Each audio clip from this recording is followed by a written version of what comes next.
نماز جنازہ کا مکمل طریقہ اور تعزیت کے احکام۔ 2 رکن قدرت کے ہوتے ہوئے قیام، 4 تکبیریں، 3 سنت مؤکدہ ہیں۔ نبی صلی اللہ تعالی علیہ وسلم پر درود بھیجنا، میت کے لیے دعا، ترتیب قائم رکھنا، ان کے بعد سلام پھیرنا ہے۔ نماز جنازہ کا طریقہ: اگر میت مرد ہو تو امام میت کے درمیان میں کھڑا ہو اور مقتدی امام کے پیچھے، باقی نمازوں کی طرح کھڑے ہوں، پھر 4 تکبیریں کہیں۔ ان کی تفصیل آنے والی ہے۔ پہلے تکبیر کے بعد ثنا پڑھیں، دوسری کے بعد درود شریف پڑھیں، تیسری تکبیر کہے اور اس کے دعا پڑھیں۔ نابالغ بچے اور بچی کے لیے الگ دعا ہے، احادیث مبارکہ میں وارد ہے۔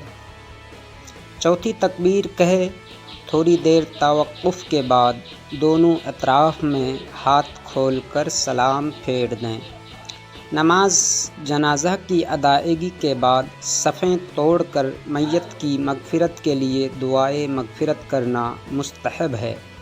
نماز جنازہ کی سنتیں: ثنا سے پہلے استغفار کرنا، اپنے لیے اور مسلمانوں کے لیے دعا مانگنا، زیادہ صفیں بنانا، 3 یا اس سے زیادہ، آہستہ قرأت کرنا، میت کو اٹھانا، اس کے ساتھ چلنا اور اس کو دفن کرنا۔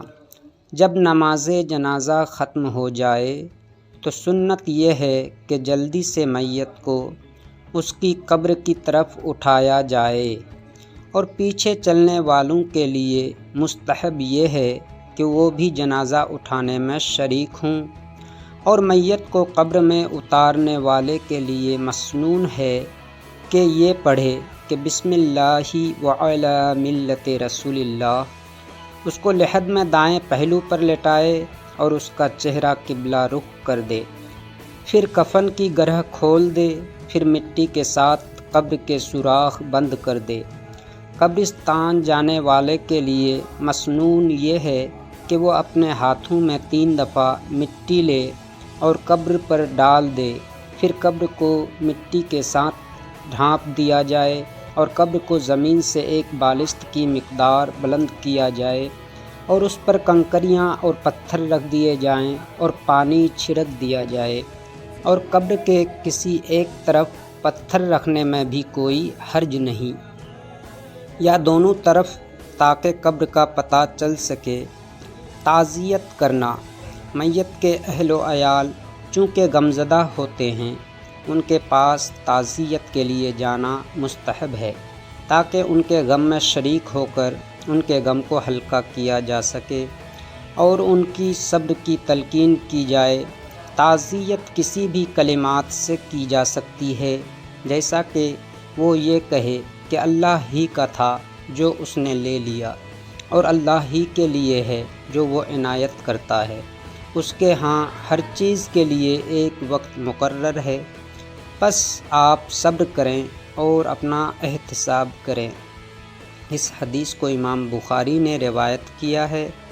اور اگر کہے اعظم اللہ اجرک واحسن عزارک وغفر لمیتک وغیرہ۔ جنازوں کے ساتھ عورتوں کا نکلنا: جنازوں کے ساتھ عورتوں کا نکلنا غیر شرعی امر ہے، کیونکہ ام عطیہ رضی اللہ تعالی عنہا سے مروی ہے، فرماتی ہیں ہمیں جنازوں کے پیچھے چلنے سے منع کیا گیا ہے۔